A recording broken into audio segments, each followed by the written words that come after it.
Bonjour à tous. Alors, comme on m'a déjà présenté, je le refais rapidement, mais donc je m'appelle Pierre-Yves Carlier. Je suis kinésithérapeute maintenant depuis une quinzaine d'années. Je suis spécialisé dans la prévention. Et c'est ce qu'on fait justement avec AxoMove pour les entreprises, essayer de lutter et aider les entreprises à lutter contre justement les TMS, et ça passe par promouvoir l'activité physique et éviter la sédentarité, parce qu'on sait que c'est une source énorme de problématiques. Je vous montre le sommaire de ce qu'on va voir là en cette fin de matinée. D'abord, juste quelques chiffres pour définir un peu ce que c'est justement que la sédentarité, qu'est-ce que c'est que l'activité physique, les problématiques que ça pose déjà actuellement dans le monde du travail, et pas que, hein, dans la santé en général. Et puis après, on va voir justement les choses qu'on peut mettre en place quand on est au bureau en télétravail pour pouvoir lutter justement contre ça et permettre de rebouger quand même quand on doit passer la journée devant un écran. Et puis, donc après, on aura un moment d'échange, mais surtout, si vous voulez poser des questions sur le chat pendant, n'hésitez pas, je l'ai sur un coin de mon écran là. Donc je ne vous promets pas d'y répondre tout de suite, mais je trouverai toujours un moment pour pouvoir y répondre, et au pire, on fera ça à la fin pour pouvoir échanger un maximum là-dessus. C'est toujours plus intéressant quand ça se passe comme ça. Ça, c'est la présentation, on va dire que c'est déjà fait. On va passer tout de suite, du coup, on va rentrer dans le vif du sujet, à avoir quelques chiffres justement sur cette sédentarité. Alors, bien souvent, on pointe du doigt nos ados qui bougent pas beaucoup à la maison. On voit qu'effectivement, hein, selon les chiffres de l'ANSES, on a 2/3 des ados qui pratiquent moins de 60 minutes, pardon, on a raté la minute, d'activité par jour. Et ça, c'est normalement la base de ce qui est proposé, de ce qui est recommandé par l'Agence nationale de sécurité sanitaire. Et donc les 2/3 en font moins, mais vous voyez sur l'autre côté que on montre pas forcément l'exemple, parce qu'on a exactement les mêmes chiffres, hein. On a 2/3 qui pratiquent moins de 150 minutes d'activité par semaine, qui est là chez les adultes, ce qui est demandé à faire justement par l'ANSES. Donc, que ce soit chez les ados ou chez les adultes, on est clairement en dessous de ce qui est recommandé pour la santé. Et vous savez bien qu'en plus, quand on est dans une activité professionnelle où on est devant son écran, ces chiffres-là ont tendance à être encore plus importants. Puisqu'on a chez les ados, en général, des gens qui sont plus de 2 heures tous les jours devant un écran, et chez les adultes, on est plutôt entre 3h20 et 4h40 quotidiennes devant un écran en dehors du travail. Donc, si on ajoute à ça le temps de travail, on arrive parfois à des temps d'une dizaine d'heures devant un écran, ce qui est énorme, et c'est en plus des chiffres qui sont, en tout cas pour les moyennes, en augmentation constante sur les dernières années. Et donc ça va avoir des conséquences sur la santé d'un peu tout le monde. Justement, quand on parle de ça ici, excusez-moi juste une seconde, je vais éviter de saturer vos micros. Qu'est-ce que c'est justement la sédentarité? Qu'est-ce que c'est l'activité physique, l'inactivité physique? Est-ce que c'est la même chose? Est-ce qu'on a vraiment des différences entre les deux? Eh bien oui, on a des différences entre les deux, et ça c'est intéressant parce que ça veut dire qu'on va pouvoir jouer sur les deux facteurs pour pouvoir améliorer sa santé. D'abord, la sédentarité. Alors la sédentarité, comme vous avez une définition ici, hein, c'est une situation d'éveil avec une faible dépense énergétique en position assise ou allongée. Donc là, en général, ce qu'on est tous en train de faire là, on est dans une situation de sédentarité. L'inactivité physique, par contre, c'est autre chose. C'est un niveau insuffisant d'activité physique modérée à élevée. Donc, on a normalement une quantité d'énergie à dépenser dans la journée pour que ça se passe bien. L'inactivité physique, c'est quand on est en dessous de ça. Ce qui veut dire donc qu'on peut tout à fait avoir l'un sans l'autre. Avoir les deux, tout est possible. On peut passer plusieurs heures par jour devant son écran, on est donc dans une activité sédentaire, même si on vient au travail en vélo, on va courir le midi et on va nager le soir, parce que là, faut se mettre au triathlon si on est à ce niveau-là. Mais donc, on a une activité sédentaire, même si on a une activité physique suffisante. Et l'inverse est possible aussi. C'est-à-dire que vous pouvez avoir un job où on est debout et où on marche un petit peu toute la journée sans faire de grosses dépenses d'énergie. Donc on n'a pas une activité qui est sédentaire. Par contre, on peut être dans une situation d'inactivité physique si on se contente de faire ça. Prenez l'exemple de gens qui sont peut-être en caisse, par exemple, et qui sont debout à la caisse. Elles ne sont pas sur une activité qui est dans les définitions sédentaires, ou en tout cas, on piétine. Par contre, la dépense énergétique, elle est très faible, et donc on se retrouve dans une situation d'inactivité physique. Donc, ça, c'est un constat, le côté négatif de la chose, on va dire. Le côté positif, c'est que du coup, effectivement, on va pouvoir jouer sur les deux. On va pouvoir essayer de limiter sa sédentarité, et on va pouvoir essayer d'augmenter son activité physique, et ces deux choses-là vont avoir des bénéfices pour la santé. Mais alors reprenons du côté obscur, du côté néfaste, sur les conséquences négatives que ça peut avoir. Vous voyez là les chiffres qui sont vraiment impressionnants, et je trouve assez étrange qu'on en parle assez peu. C'est que vous voyez que l'inactivité, la sédentarité serait à l'origine de 10% de la mortalité totale dans la région européenne. 10% de la mortalité totale serait au moins due en partie à la sédentarité. Donc on est sur un problème qui est majeur, et on va le voir juste après, qui a des conséquences sur énormément de choses pour la santé. Si on voit un petit peu certains éléments, vous voyez que 5% de la charge des cardiopathies coronarières, donc les infarctus et toutes ces problématiques de cœur, 5% sont en grande partie dues à la sédentarité, 7% du diabète de type 2 est dû à la sédentarité, 9% des cancers du sein, 10% des cancers du côlon. Donc 1 sur 10 au niveau cancer du sein, cancer du côlon, serait en grande partie dû à ces problématiques-là de sédentarité et d'inactivité physique. Donc, vous voyez, vous comprenez que là, forcément, on arrive à ces 10% de la mortalité en région européenne quand on voit ces chiffres-là. Alors qu'on pourrait se dire, par rapport au cancer du sein, je ne vois pas particulièrement le lien, ok, pour les problèmes cardiaques, mais peut-être sur le diabète, mais les cancers, eh bien si, vous voyez qu'un organisme qui fonctionne moins, finalement, a plus de risques de développer un cancer. Mais on va essayer de pas être sur la partie qui fait peur comme ça, et plutôt voir le côté, le verre à moitié plein, et voir les côtés positifs du coup de l'activité physique.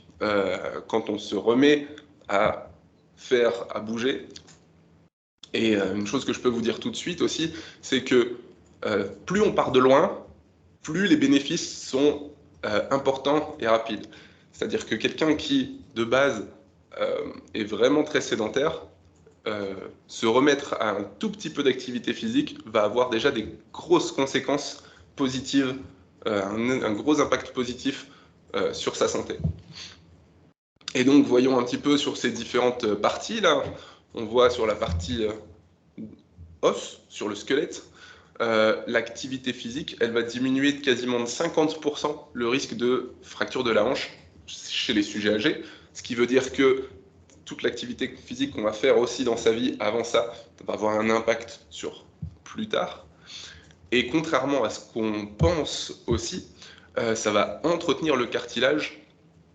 Et bon, chez les enfants, ça va assurer une croissance plus harmonieuse aussi. Mais revenons sur les deux premières thématiques. Pourquoi ça entretient le cartilage? On a souvent dit que, par exemple, aller courir, ça avait plutôt tendance à abîmer les genoux, le cartilage au niveau des genoux, le dos, etc. Et ben, on s'est rendu compte que c'était l'inverse, en fait. Il y a une étude qui a été faite sur une grande quantité de coureurs à pied, du coureur du dimanche jusqu'au marathonien, et on se rend compte que, en dehors des sportifs de très haut niveau, on est sur le niveau final européen. En dehors de ces personnes-là, on a à peu près 3 fois moins de risques d'arthrose chez les coureurs que chez les sédentaires.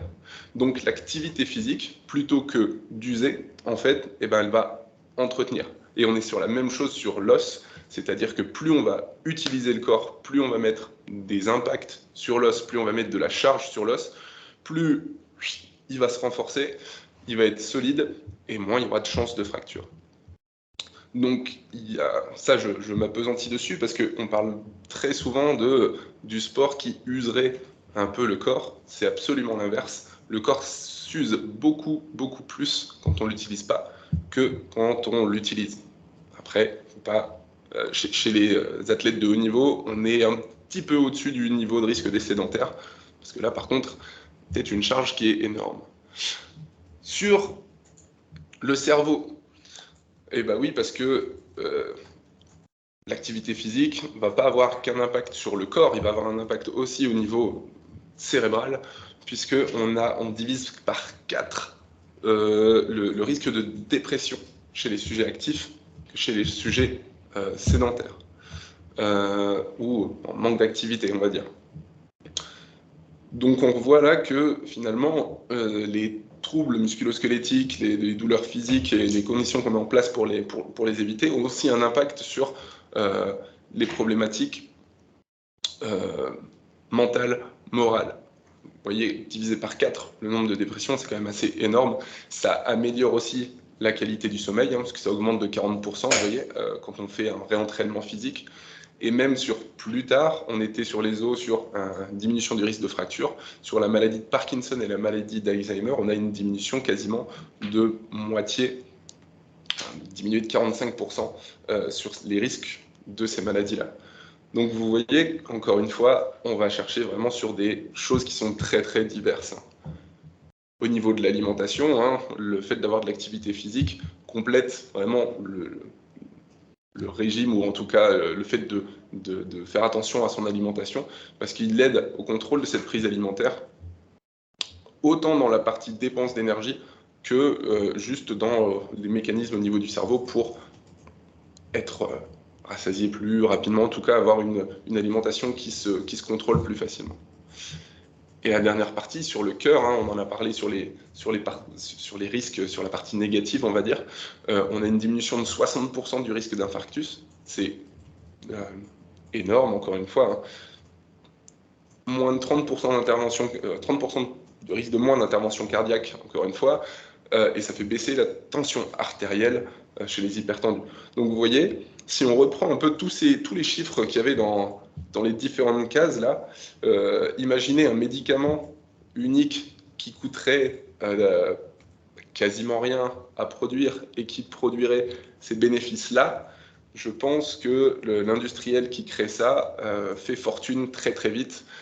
Et en fait, chacun, là, d'entre nous, on a la possibilité d'y avoir accès gratuitement et de le faire sans problème. Donc vous voyez tous les bénéfices qu'on peut avoir sur sa santé là-dessus. Maintenant, ok, comment on fait pour arriver à ça? Alors, on va parler déjà des postures au travail. Ça a été dit justement par Marianne en introduction. Est-ce qu'il y a des bonnes postures à avoir sur la chaise? Je vois quelques caméras allumées, donc je vois quelques positions sur la chaise. On va pouvoir en discuter justement. Vous connaissez peut-être cette posture-là qui est présentée, qui est la posture de moindre inconfort, qui est définie comme telle par les ergonomes. Je vois des gens se redresser du coup sur leur chaise. Alors c'est tout à fait exact. Ça, c'est une très bonne installation sur son poste de travail, avec les yeux au niveau du haut de l'écran, les pieds qui reposent par terre, 90 degrés sur les genoux, les hanches, de quoi reposer les coudes, les poignets. C'est absolument exact, c'est une très bonne position. Mais vous voyez, le nom, c'est une posture de moindre inconfort. C'est-à-dire que c'est toujours une posture inconfortable, mais c'est la moins inconfortable qu'on ait trouvée. Pourquoi ce terme-là? Parce qu'en fait, juste, on n'est pas fait pour rester immobile, statique, pendant des heures ou des journées entières. Je ne sais pas si vous avez déjà vu des gens essayer de travailler avec le dos aussi droit que ça pendant toute la journée. Si vous les voyez comme ça à 16 heures, je vois des noms, effectivement, ça n'arrive pas très souvent. D'ailleurs, il y a même une étude qui avait été faite dans une entreprise d'à peu près 300 personnes, où ils avaient fait une très très bonne installation au poste de travail, et ils avaient juste demandé aux gens de rester sur cette installation, et donc de tenir le dos droit, les coudes posés, etc., pendant leur période de travail. Effectivement, ils avaient bien sûr le droit d'aller aux toilettes, faire une pause, etc., hein, mais quand ils étaient sur leur écran, le but était de rester comme ça. Et au bout de la journée, ils ont compté le nombre de personnes qui avaient réussi à rester comme ça toute la journée. Et le résultat, c'était que 0 personne, aucune, a réussi à maintenir cette position-là. Pourquoi? Encore une fois, on n'est pas fait pour rester statique. Et donc forcément, à un moment, on a besoin de bouger. On a besoin de changer de position. C'est le fait de rester statique qui pose le plus de problèmes. Voilà. Revenez quelques slides en arrière sur les problématiques de sédentarité et de manque d'activité physique. On les retrouve sur les propositions qu'on a de position assise au bureau. On a en général ce type d'image qu'on voit là avec, attention, d'un côté, là, il y a une bonne posture, là, il y a une mauvaise posture, et là, c'est dangereux. Si on prend l'image là complètement à droite de quelqu'un qui travaille sur un ordinateur portable, alors c'est peut-être déjà le cas de certains d'entre vous qui se retrouvent dans cette position-là. Je vous pose une question ouverte. Est-ce que vous pensez que s'il a juste 3 mails à traiter, est-ce que ça va avoir un impact négatif sur sa santé de se retrouver dans cette position-ci? Vous n'êtes pas obligé de me répondre directement, mais en général, on me dit plutôt non. Effectivement, le problème, c'est le temps qu'on maintient dans une position. Donc, on peut se rassurer, il n'y a pas de bonne posture, il n'y a pas de mauvaise posture, il y a juste des postures qu'on va maintenir trop longtemps. Et donc, si vous êtes bien en étant un peu affalé dans la chaise, pas de problème, vous pouvez vous y mettre. Par contre, si vous voulez rester comme ça pendant 8 heures, ça risque d'être une mauvaise idée. Donc on peut très bien après se redresser, se remettre droit, redescendre, creuser, croiser les jambes si vous avez envie, d'un côté, de l'autre. J'ai vu des positions dans les entreprises un peu particulières, on va dire, avec des gens qui arrivent à s'asseoir sur un pied avec l'autre pied qui est... je ne sais même plus où est-ce qu'ils arrivent à le mettre. Moi, je ne tenterai pas ça. J'y arrive pas. Mais donc, on peut se relâcher sur les positions qui seraient mauvaises. Il n'y a pas de mauvaise position. La bonne position, c'est celle dans laquelle vous vous sentez bien. Quand vous vous sentez plus bien, c'est souvent le bon moment pour changer. Alors, je mets en garde à ce moment-là. Je pouvais le faire avant, je pourrais le refaire encore après. Ça ne veut pas dire que l'ergonomie du poste de travail ne sert à rien, absolument pas. On peut revenir sur la posture de moindre inconfort. C'est complètement intéressant comme position parce que ça limite le travail musculaire qui sert à rien, hein, le fait d'avoir la tête penchée en avant et que ça travaille sur les cervicales, comme en général c'est le cas quand on est sur un ordinateur portable, ça n'a pas grand intérêt au niveau de la dépense énergétique, et au bout d'un moment, au bout de quelques heures, être contracté toujours de la même façon, c'est néfaste. Donc, avoir un poste de travail bien adapté, l'écran au bon niveau, le siège bien réglé, etc., c'est très intéressant. Avoir le matériel à portée on n'a pas besoin de se mettre dans des positions incroyables pour aller les chercher, c'est très bien. C'est juste, ça ne suffit pas. Et donc, il y a plein de choses à faire en plus pour bouger, pour pouvoir se sentir mieux. Et il ne faut pas rester figé absolument dans cette position bien réglée. Il faut pouvoir un peu tourner autour de ça. D'ailleurs, il y a des idées qui ont été trouvées parfois pour essayer de bouger. Vous voyez ici, par exemple, les ballons suisses. Alors, je ne sais pas si certains d'entre vous ont déjà essayé ça ou sont déjà installés dessus. Vous voyez sur l'image, c'est pas parce qu'il est sur un ballon suisse comme celui-là qu'il est plus droit. Hein. Il est tout à fait autant arrondi que sur l'image précédente. C'est juste que c'est moins stable. Comme c'est moins stable, on peut bouger plus facilement. Donc, il peut peut-être passer un moment plus vite à faire rouler le ballon vers l'arrière et se retrouver avec le le dos creux, vers l'avant, sur un côté, sur l'autre, ça permet de bouger plus facilement. La limite de ça, je le précise à chaque fois parce que c'est important, c'est interdit dans certaines entreprises. Pourquoi ? Parce que c'est aussi un très bon moyen de jouer un peu au cirque Arlette Grosse sur son ballon et de tomber. Et parfois on se retrouve avec des accidents de travail sur des ballons suisses comme ceux-là. Je vois que ça parle forcément à plein de monde. Donc attention à ça, le but n'est pas de limiter les douleurs de dos et d'augmenter les risques de chute. Attention. Autre solution, je vous présente une image là, c'est une école du numérique sur Paris, où on retrouve des enfants qui sont là installés un peu comme ils veulent pour bosser sur leur ordinateur. Alors regardez un petit peu tous comment ils sont installés. En général, quand je montre cette image-là un peu plus tôt, on me dit « Waouh, les positions, ils sont installés n'importe comment, ça va pas du tout ». Et bien en fait, je suis sûr que vous arrivez à retrouver un peu ces positions-là si vous laissez vos enfants, vos nièces, neveux, des jeunes que vous croisez, vous leur donnez un livre, une tablette, un téléphone, vous les mettez dans le salon, sur le canapé bien installé, vous allez faire un tour dans la cuisine, vous revenez, les pieds sont au plafond, les fesses sont par terre et la tête sur le canapé, ou pire, ça se trouve. Pourquoi ça ? Parce que eux, ils vont avoir tendance à s'écouter beaucoup plus que nous, et finalement, dès qu'ils sentent le besoin de bouger, eh ben, ils vont bouger, ils vont changer de position, quitte à se retrouver dans des positions particulières, encore une fois. Mais aucune de ces positions est mauvaise. On peut arrêter de leur dire « tiens-toi droit, sinon tu vas avoir mal au dos ». En général, celui qui dit ça, c'est celui qui a mal au dos, c'est pas l'enfant. Et donc, pas de problème pour qu'ils puissent se mettre dans toutes ces positions-là. Et même, on peut même les copier de temps en temps pour ceux qui sont en télétravail ou qui n'ont pas de réunion. Effectivement, en visio, là, je pense que c'est un peu étrange de se retrouver dans ces positions-là, et au travail, encore plus. Mais si on prend la position du jeune au milieu avec son pull rouge, et ben vous voyez qu'il est complètement creusé, comme ça. Et ça tombe bien, parce qu'en général, quand on est longtemps devant l'ordinateur, on est plutôt tout enroulé vers l'avant, comme celui qui est au premier plan, là, à gauche. Et donc, il se met dans une position inverse. Et ça, c'est plutôt intéressant, justement, quand on reste longtemps dans une position, d'aller chercher la position opposée. Et je suis sûr que naturellement, vous le faites déjà. Au bout d'un moment, on a toujours envie d'aller s'étirer comme ça. C'est pas forcément parce qu'on a l'heure de la sieste qui approche, c'est juste qu'effectivement, on est enroulé vers l'avant, on a besoin d'aller chercher un mouvement inverse et de changer régulièrement. Donc là, ceux qui ont caméra ou pas caméra allumée, si vous avez envie de changer, c'est le moment. On peut essayer d'aller changer de position. Donc là, je vous invite, là, je mettrai ce petit truc-là, cette petite image-là à chaque fois qu'on pourra essayer de bouger, d'aller changer de position assise, d'aller tester,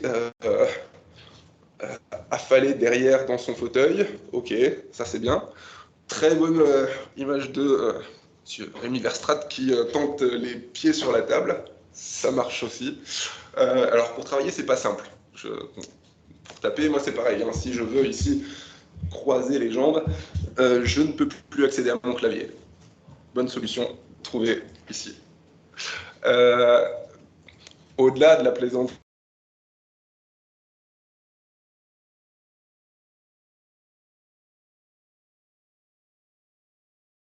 On l'a perdu ou c'est moi? Si vous Non, voulez, je je peux pense que c'est prendre. que Je peux. lui qui s'est perdu. Non, c'est bon, on Oui, est on l'a plusieurs. perdu. Moi, Alors, il est bloqué, moi. Ouais, bien bloqué. Tout pareil. Des Mince, fois, c'est j'ai mal au connexion dos, pourrie comment au bio, faire? quoi. Bonjour à tous. Est-ce que vous entendez encore Pierre-Yves Pas Non, du tout. non, et vous ne le voyez plus non plus? Bah, c'est il est figé. figé. je suis toujours là par contre. Je vais peut-être te passer mon PC. Je me reconnecte.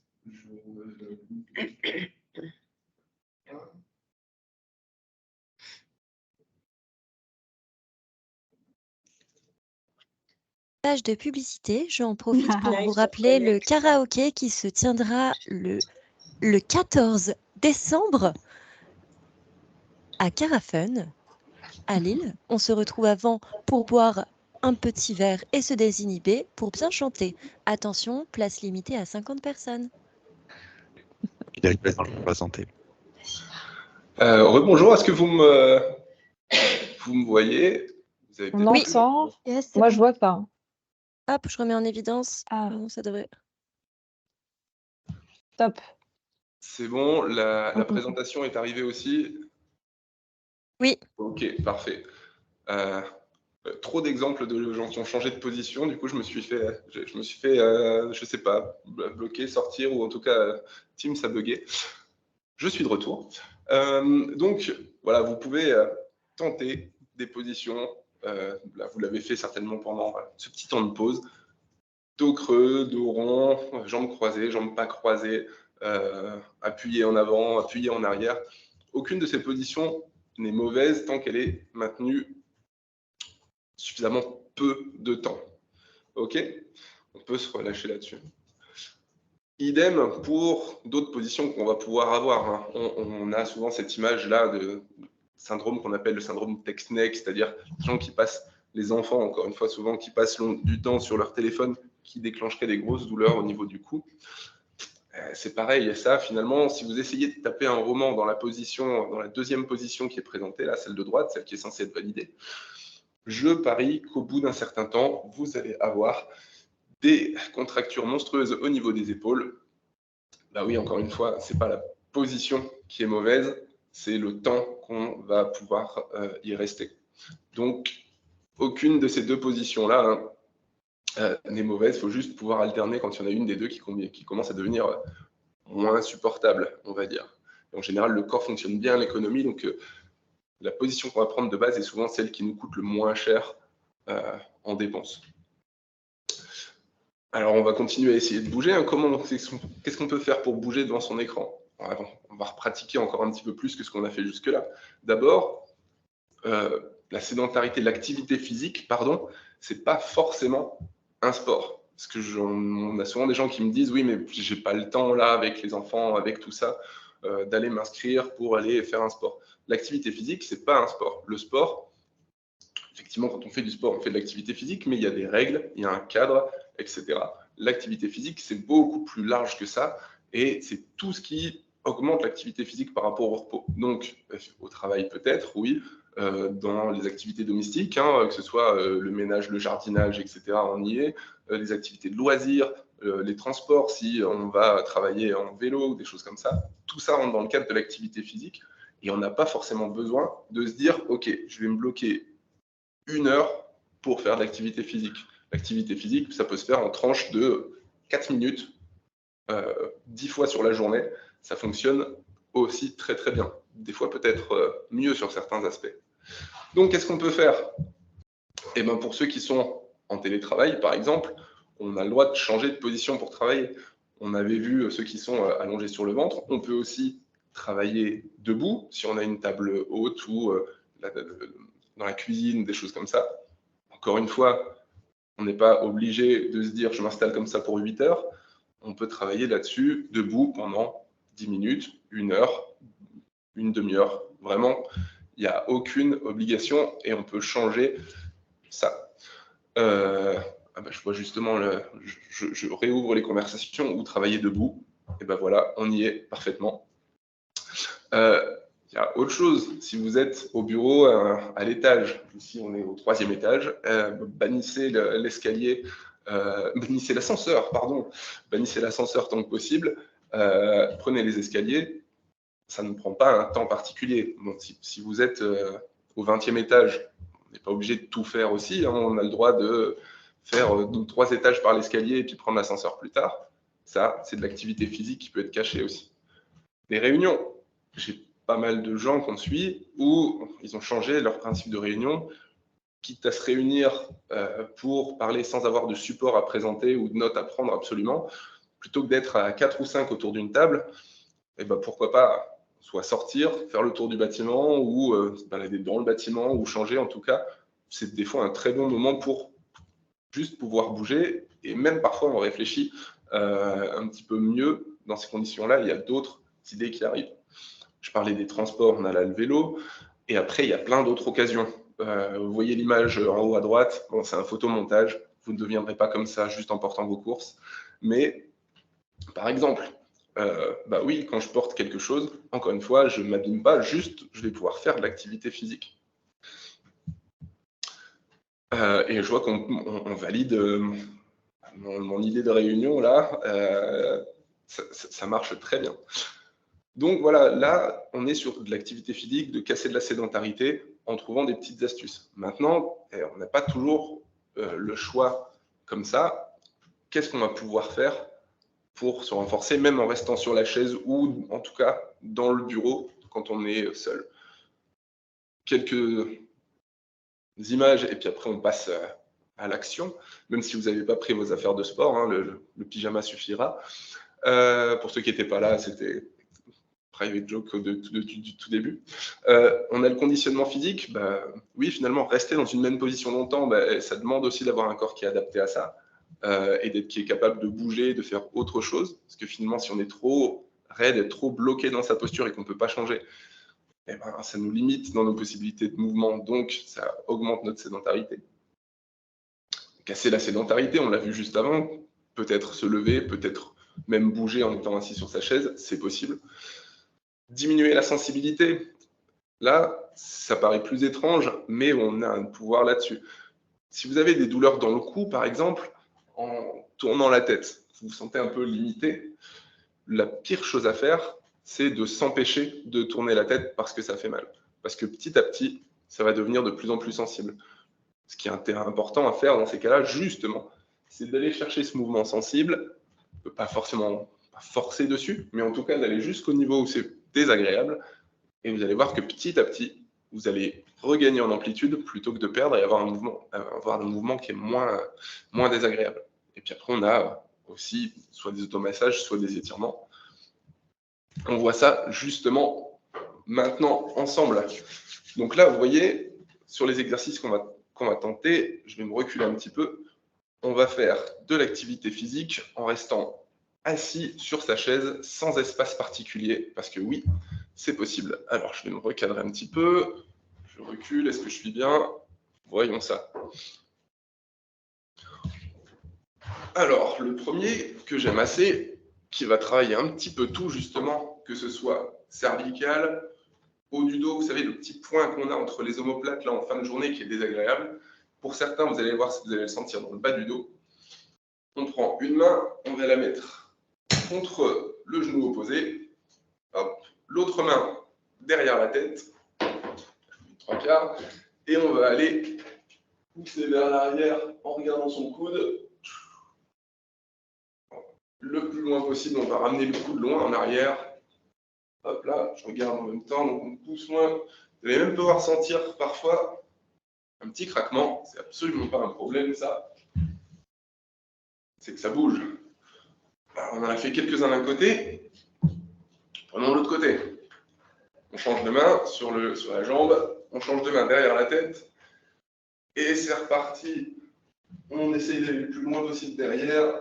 Alors, comme je parle, je ne vous ai pas parlé de la respiration, mais ça on peut le faire. On essaye de le faire en soufflant, histoire de se relâcher encore plus. Et vous allez sentir, chacun peut-être à un endroit différent, où ça peut venir travailler. Alors, c'est bien de le faire, c'est toujours mieux de savoir pourquoi. Quand on est, encore une fois, au travail pendant longtemps, ces rotations-là, on ne les fait plus, l'épaule elle est enroulée vers l'avant, les cervicales tournent bas, et bien là on va faire l'inverse de tout ça. Hop, on va être en ouverture ici avec l'épaule, on va être en rotation pour les cervicales et pour le haut du dos aussi. Donc, sur le haut, on fait un complet. Descendons d'un étage avec les douleurs dans le bas du dos. Avec un exercice très compliqué, qui est juste de venir creuser au maximum le bas du dos, et après de venir appuyer dans son fauteuil. On essaye de faire ça plusieurs fois. Vous comprenez l'intérêt très vite normalement. On se retrouve au bureau beaucoup plus souvent en étant enroulé vers l'avant. Là, on va justement venir creuser, faire le mouvement inverse pour venir soulager un peu le bas du dos. Alors, c'est un mouvement qui peut être un peu désagréable de creuser Mais vous allez voir qu'à force de le faire, retour à la position initiale. En général, on peut se positionner plus droit et donc finalement d'avoir plus de possibilités de bouger. Ok, pour le bas du dos, on a fait un peu les épaules. On va remonter cette fois-ci avec là les tensions au niveau des trapèzes qui arrivent aussi souvent en fin de journée où on se sent tendu, encore plus dans les périodes de stress. Et donc là, on va aller, encore une fois, chercher à venir étirer ça. Alors, une main qu'on va venir pousser vers le bas le plus loin possible. C'est mieux, on n'a pas d'accoudoir. Et puis, avec la tête, on va venir la pencher de l'autre côté. Le but de pousser avec la main, c'est de venir descendre l'épaule. Et après, avec la tête, on incline de l'autre côté. On peut venir pencher un peu, soit en avant, soit en arrière. On peut tourner un peu la tête à gauche, à droite, comme ça vous sentez l'endroit qui tire le plus pour vous. Et restez là-dessus. Donc, petite rotation, hein, c'est juste des petits mouvements pour ressentir à quel endroit ça va venir le faire le plus. Ok, toujours en soufflant, en se relâchant. On va pas partir sur une jambe, comme disaient mes grands-parents. On va donc utiliser l'autre main pour faire la même chose. On pousse vers le bas ici pour descendre l'épaule. On incline la tête de l'autre côté. On penche peut-être un petit peu en avant. On souffle, on relâche au maximum. Pour ceux qui veulent, on peut fermer les yeux ou penser aux vacances ou des choses moins stressantes. Ça aide à relâcher souvent. Et on tient ça une vingtaine de secondes en général. C'est déjà très bien, 20 à 30 secondes, c'est suffisant. Alors, il y a un petit exercice, je vais me rapprocher, vous voyez en plus grand, particulièrement adapté aux visios, pour les cervicales. Alors, je vous déconseille de le faire avec des gens qui ne savent pas de quoi on parle, hein, parce qu'on va être sur le double menton et le cou du pigeon vers l'avant. Je vous l'avais dit, c'était le meilleur exercice pour être sexy sur une visio. On y est.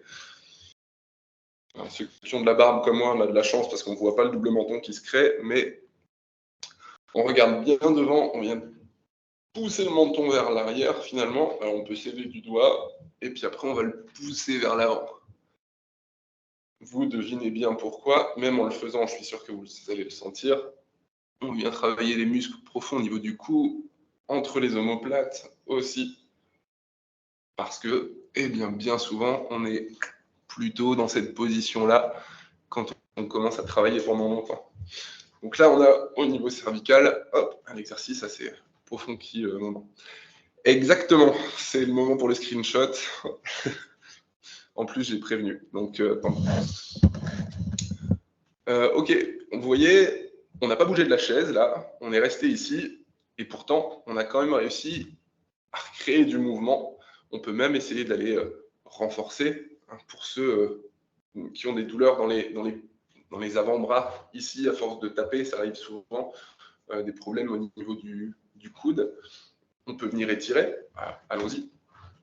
Donc, on ferme la main, on tend le coude, et on vient, paume de main vers le bas, hop, tirer avec l'autre main pour aller mettre en arrière.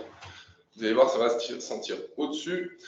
Alors, je m'en vois d'autres qui font avec la paume de main vers l'avant. Ça marche aussi, c'est un autre étirement, ça étire un autre groupe de muscles. Donc là, soit on ferme les doigts et paume de main vers le sol puis vers nous. Là, ça va étirer au-dessus. Et on peut faire l'autre, paume de main ouverte vers l'avant. On tire les doigts vers nous. Et pareil, en fonction des gens, vous allez voir, certains vont le sentir beaucoup plus sur un mouvement que sur l'autre. En fonction finalement de chacun nos propriétés, chacun ce qu'on fait. Et je vous disais qu'on pouvait même faire du renforcement. Si je vais d'abord m'assurer qu'elle soit bien fermée, une gourde par exemple, un poids, vous n'êtes pas obligé de le faire si vous n'avez rien à porter, mais ce type de mouvement par exemple, eh bien, je vais venir travailler sur ces muscles-là au niveau de l'avant-bras. Ça paraît ridicule comme mouvement, mais chez les gens qui sont souvent sur l'ordinateur, qui tapent beaucoup et donc que ces muscles travaillent beaucoup, et ben, ça peut permettre de les renforcer, de les préparer. Donc vous avez vu là un petit échantillon de choses qu'on peut faire assis directement sur sa chaise et qui permettent quand même de rebouger. Là, vous l'avez fait déjà avec moi, on l'a tenté. Et on peut même aller refaire ça aussi sans espace, sans forcément de matériel, en se mettant debout juste derrière sa caméra. Si vous voulez le tenter rapidement, on peut y aller. Alors, je vais tester ça. Est-ce qu'on arrive à me voir à peu près? Voyons ici. Hop là. Avec des mouvements assez simples, hein, comme déjà juste venir se repencher en avant, admirer la souplesse, ou venir creuser vers l'arrière. Très simple à faire. On peut aussi venir faire, hop là, les petits squats. Vous me voyez descendre, je vous fais le coup de l'ascenseur. Ces mouvements-là sont très simples, encore une fois, on n'a pas besoin de matériel. On peut même venir travailler un peu en équilibre en étant sur une jambe. On a juste besoin de 1 mètre carré, 2 mètres carrés pour faire une pause de 2, 3 minutes, 5 minutes. Alors, le mieux, c'est d'être à l'abri des regards un tout petit peu quand même. Quoique, ça peut se faire tous ensemble aussi. Et ça permet de faire des pauses actives parfois, quand on ne peut pas sortir du bureau, quand on est avec la visio fermée sur une réunion, c'est possible aussi. En tout cas, voilà, plein de petites astuces pour pouvoir bouger quand même au travail, à la maison, en télétravail ou en dehors de tout ça, sur la chaise ou dans les escaliers ou dehors, etc. Il y a énormément de moments où on peut finalement profiter pour ajouter de l'activité physique ou de la mobilité sans forcément prendre sur son emploi du temps. J'en ai fini sur cette présentation. Je ne danserai pas la Macarena, comme c'est demandé dans les commentaires, mais par contre, si vous avez des remarques, des questions à me poser sur un peu la thématique d'aujourd'hui, je suis tout à vous pour pouvoir y répondre. Que ce soit encore par message écrit ou si quelqu'un veut allumer son micro pour prendre la parole, avec plaisir.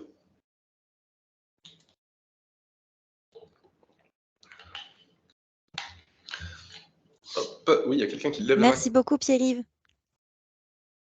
Oui, c'est moi qui lève la main, Candice Petit-Mangeant. J'avais une question à propos des craquements. Est-ce que le fait de craquer beaucoup, c'est positif ou c'est négatif ou ça veut rien dire? C'est la troisième possibilité. C'est ni positif ni négatif. Alors, ce qui se passe, il y a encore 2 théories, c'est pas encore complètement tranché, mais sur ces petits craquements-là, voilà, désolé pour ceux qui détestent ce bruit, mais il fallait le représenter. C'est finalement des petites bulles d'air au sein de l'articulation qui vont soit se faire, un peu comme hop, si je fais ça que j'écarte avec mes mains, ou qui vont s'éclater. Et les études ont montré que ça ne provoquait pas particulièrement d'arthrose, ça ne faisait pas se bloquer le dos, les articulations. Ça avait finalement quasiment aucune conséquence, à part le fait que finalement, plus on le fait, plus on a envie de le faire. Voilà, ça peut soulager un peu aussi parfois, ce qui n'est pas forcément toujours le cas, mais quand on le fait et que ça soulage, tant mieux, ça n'a pas de conséquences négatives. Mais voilà, il y a des gens qui ont fait, quelqu'un qui s'amusait à faire craquer pendant 30 ans les doigts d'une seule main pour le fun, chacun ses délires, et aucune différence au bout de 30 ans sur les 2 mains. C'est pas l'étude la plus stricte qu'on puisse trouver, il y en a des plus intéressantes, mais c'est peut-être une des plus marquantes. Donc, pas de conséquences réellement là-dessus. Super, merci.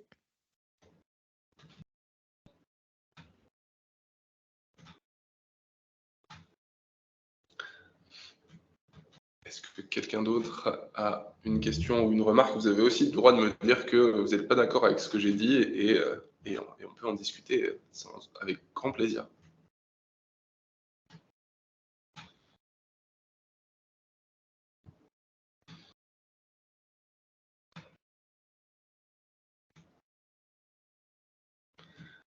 Oui, Oui, moi j'avais une petite question. J'aurais voulu savoir par rapport à ces exercices que vous proposez de faire 2-3 minutes, pas toutes les heures, toutes les 2 heures, une fois par jour. À quel moment on voit vraiment, une amélioration, de la condition? Je sais pas si je suis claire. oui, oui, c'est très clair. Alors, ce qui est très bien là-dedans, c'est que on a des améliorations très vite.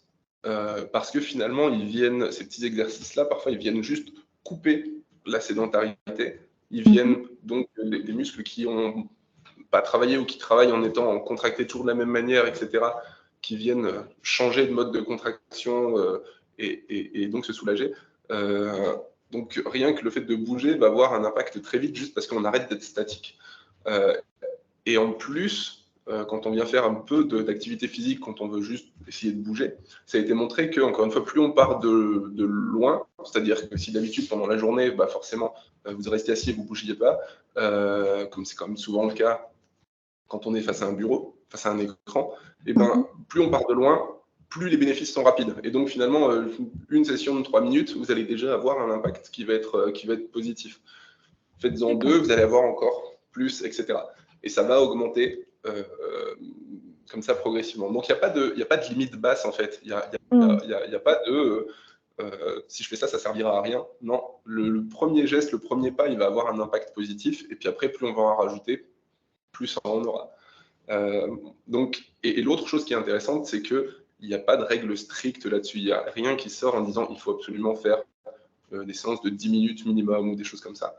Et donc, on est libre de le faire en fonction de son temps, en fonction de son matériel, en fonction de l'espace, etc. Tout sera bon à prendre. Il n'y a pas de limite basse. Les limites. On n'entend plus. Micro coupé. Ouais.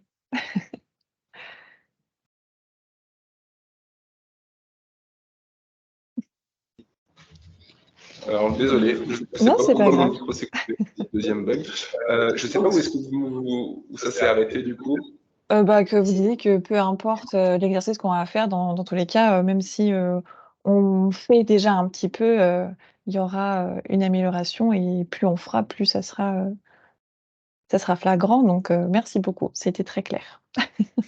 Bon, ben, voilà, la seule chose que vous avez raté, c'est qu'il n'y a pas, encore une fois, il n'y a pas de limite basse. La Mmh. limite haute dans les activités, elle est quand même très très loin, donc on peut y aller. Merci beaucoup.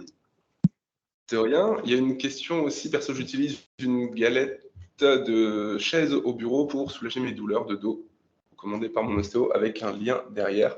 Alors, je ne vais pas aller voir sur le lien parce que je n'ai pas envie de tout faire couper, mais c'est peut-être une galette qui vient creuser un petit peu le dos. C'est les galettes McKenzie qui font ça, qui sont souvent recommandées. Oui, c'est ça. intéressant, oui. Ok, parfait. Tout à fait. C'est intéressant parce que ça vient limiter un petit peu justement cette posture-là qu'on peut avoir longtemps. Et ben là, on va venir s'appuyer dessus et hop, ça va venir creuser. Et donc, ça permet d'avoir une position plus neutre. Et de toute façon, on va quand même s'arrondir vers l'avant à un moment, mais quand on va se réappuyer dessus, du coup, ça va nous forcer à creuser un peu plus, donc ça augmente finalement les différents mouvements. Donc ouais, c'est une très bonne solution. Rien n'est parfait, absolu et enlève tous les problèmes, mais ça peut être quelque chose d'intéressant. Oui, on a une question de Nora Toumi.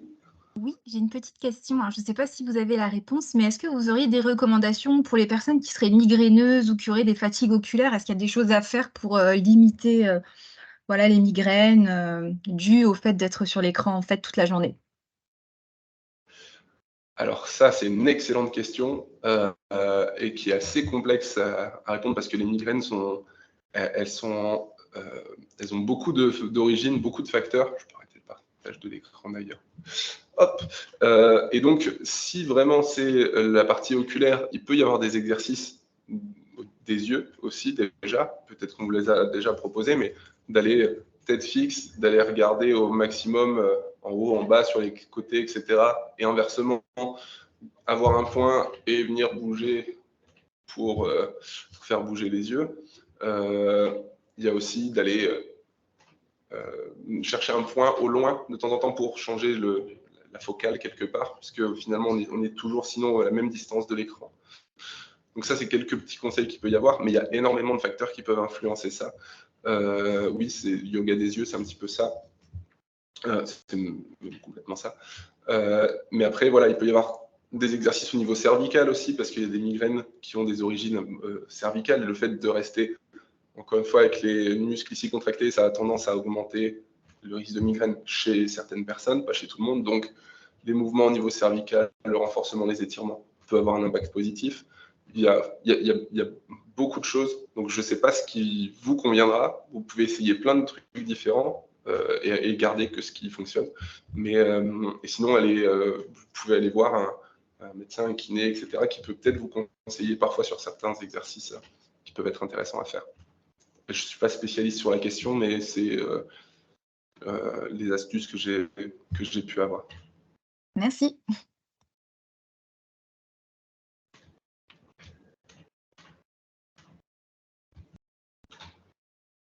Pierre-Yves, tu nous as partagé une slide avec différents exercices Ouais. à faire au bureau. Est-ce qu'il serait possible de nous envoyer juste cette slide? Et peut-être que nous, en tant que salariés, on pourrait prendre le pli d'imprimer cette feuille, de la garder voilà, chacun près de soi pour y penser, parce que c'est vrai que là, tu nous donnes plein de bons conseils, mais malheureusement, ce sont des conseils qu'on applique au début, mais qu'on finit par oublier.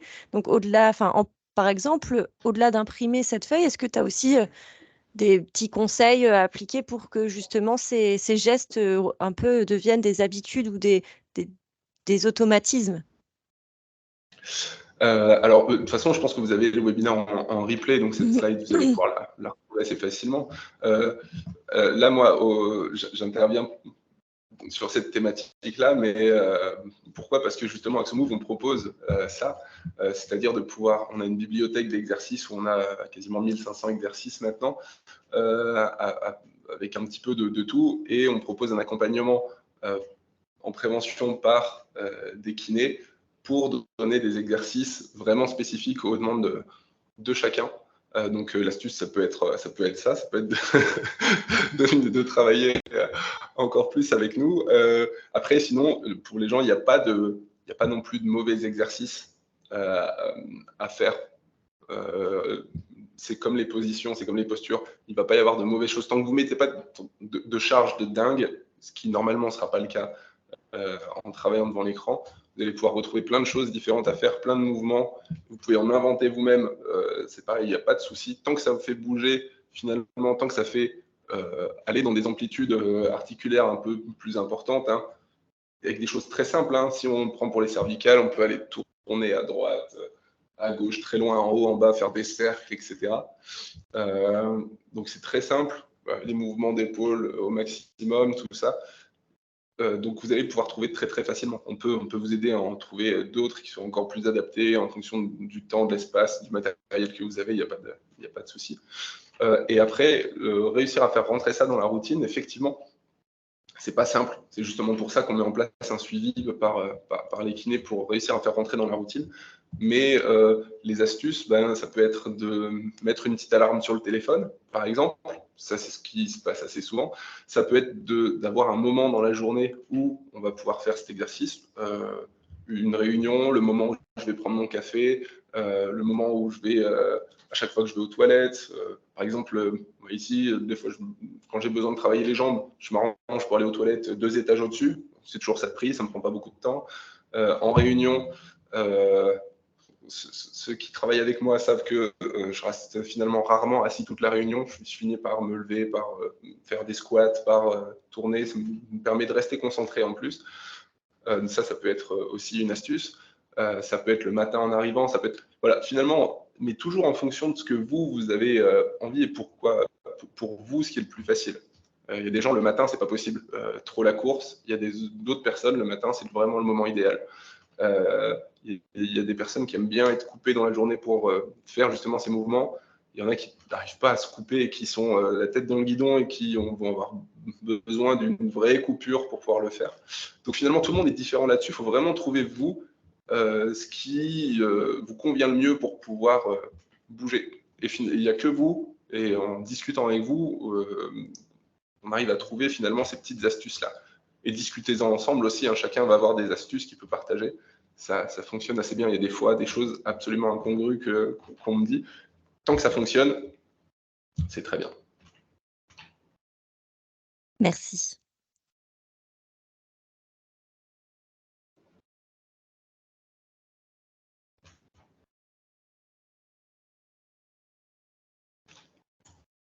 J'espère avoir répondu à toutes les questions.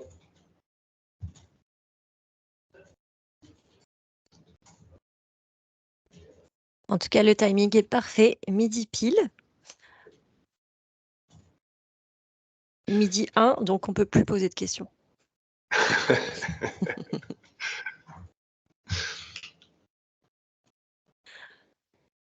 Eh bien, il ne nous reste plus qu'à nous laisser, à vous souhaiter un bon appétit et surtout merci Pierre-Yves pour cette intervention.